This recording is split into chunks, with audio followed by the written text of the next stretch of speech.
May hapon magbunot sa akong tiwas mga koy. Pati ko buntanan karon.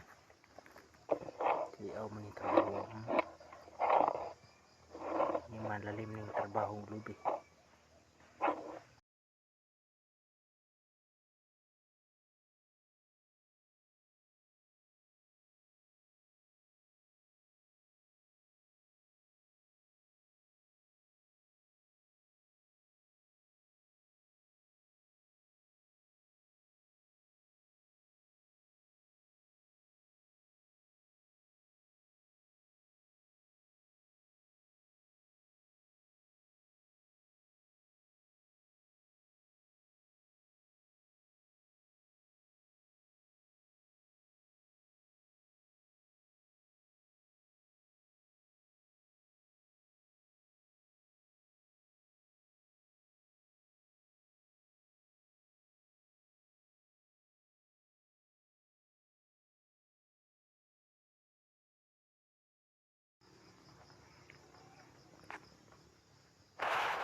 So may hapon mga koys.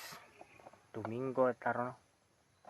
Sa adlaw tang Domingo dili kita makapahulay kay kinahanglan man tamo trabaho kay para mahuman ni. Daghan pa trabaho nga. So may hapon mga koys. Adlaw na po ta Domingo no. Karon dai nga ting bahulay mataron pero kinahanglan ta mulihok. Dili magsilbi nga sitag ta. Kay daghan pa trabaho naghulat nagpaabot ani kahuman. Mao din nga itong buntan nga lubi mga koys. Daghan pa kayo. Domingo ron pero kinahanglan ta mulihok kay matag adlaw daghan kay naghulat nga nagpaabot pud laing trabaho na pud sa uma. Daghan